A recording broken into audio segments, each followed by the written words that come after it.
अस्सलाम वालेकुम, मारिया किचन में आपको वेलकम करती हूँ। आज की रेसिपी है अरवी। अरवी को अगर आप इस तरीके से बनाएंगे, बड़े छोटे सारे बहुत शौक़ से खाएंगे। अरवी को छील कर इसको गोल गोल स्लाइस में काट लेना है और उसके बाद आपने 1 टीस्पून इसे नमक लगा कर रख देना है। अरवी का टेस्ट क्योंकि फीका सा आता है, इसलिए नमक डालने से इसमें थोड़ा सा नमकीन सा टेस्ट आ जाता है और इससे मज़े की भी बनती है और लेस भी इसकी कम हो जाती है। 15 मिनट के बाद इसे मैंने पानी के साथ वॉश कर लिया अच्छे तरीके से। इसे बिल्कुल हाथ से नहीं करना, क्योंकि जब भी आप अरवी छीलते हैं आपके हाथों में हल्की हल्की खारिशी शुरू हो जाती है, इसलिए हमने इस तरह स्पून के साथ अच्छी तरीके से इसे मिक्स करके ताकि इसका नमक उतर जाए। फिर इसे स्ट्रेनर में रख कर इसे छान लेना है पानी को। फिर 5 से 10 मिनट आपने छोड़ देना है। इसी तरह 2 से 3 बार ज़रूर आप धोइएगा इसको अच्छी तरीके से, जो नमक लगा है वो अच्छी तरह इसका उतर जाए। चलिए जी, अब है ये 2 मीडियम प्याज और 3 जो है वो टमाटर हैं और 3 से 4 सब्ज़ मिर्चें मैंने काटी हैं। तो तकरीबन अब 10 से 15 मिनट हो चुके हैं अरवी को पड़े हुए। अब इसके बाद आपने ये ऑयल लेना है। ऑयल के अंदर आपने अरवी को ऐड कर देना है। अरवी को अच्छे तरीके से आपने ऑयल में सेट कर देना है और 2 से 3 मिनट के लिए आपने एक साइड से पकाना है। जैसे ही 2 से 3 मिनट हो जाए तो आपने इसकी साइड चेंज कर देनी है और उसे भी 2 से 3 मिनट के लिए फ्राई कर लेना है। चैनल को लाइक करें, सब्सक्राइब करें और ज़्यादा से ज़्यादा शेयर करें। अब दूसरी साइड पे भी तकरीबन 2 से 3 मिनट हो चुके हैं। इसे दोबारा अच्छे तरीके से ऊपर नीचे करके इसे दोनों साइडों से अच्छे तरीके से फ्राई कर लें।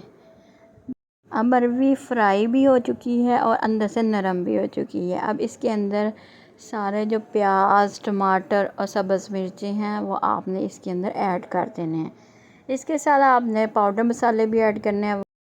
1/2 टीस्पून हल्दी और 1 टीस्पून आपने लाल मिर्च पिसी हुई ऐड करनी है और 1/2 टीस्पून आपने नमक ऐड करना है। नमक हम बाद में भी इसमें चेक करके एंड पे भी डाल लेंगे अगर कम हुआ, लेकिन आपने पहले 1/2 टीस्पून ही ऐड करना है। इसके बाद आपने 2 टेबलस्पून आपने इसके अंदर डालने हैं चटपटी बनाने के लिए सिरका ऐड करना है। सिरका नहीं ऐड करना तो आप लेमन भी ऐड कर सकते हैं। और इसके अलावा आपने इसके अंदर साबुत सूखा धनिया 1 टेबलस्पून डाल देना है और 1 टीस्पून आपने ज़ीरा भी ऐड करना है। मज़ीद मज़ेदार बनाने के लिए कुटी हुई मिर्च डालनी 1/2 टीस्पून और नमक मैंने चेक किया था, मुझे ज़रा कम लगा था तो मैंने 1/2 टीस्पून और ऐड कर दिया है। इसे अच्छे तरीके से आपने मिक्स करना है और पकने के लिए रख देना है। 1 से 2 मिनट आपने पहले वैसे ही पकाना है, उसके बाद आपने इसे कवर लगा कर 1 मिनट के लिए पकाना है ताकि जो टमाटर और ये जो प्याज है उसका भी मसाला बनेगा और साथ में अरवी के अंदर ये जूसी से सारे स्पाइसेस भी जाएंगे। और मज़ेदार बनाने के लिए 1/2 टीस्पून आपने इसमें चाट मसाला ऐड करना है। इससे और ज़्यादा मज़े की अरवी बनेगी और इसे कवर लगाना है 1 से 2 मिनट के लिए। टोटल इसकी टाइमिंग है तकरीबन 8 से 10 मिनट। जब आपने देख लेना है इसका मसाला अच्छे से तैयार हो चुका है तो इसे फिर आपने सर्व करना है। तंदूर की रोटी या घर की देसी घी की रोटी, कोई भी इसके साथ आप खाएंगे, बहुत ही बच्चे और बड़े शौक़ से खाएंगे।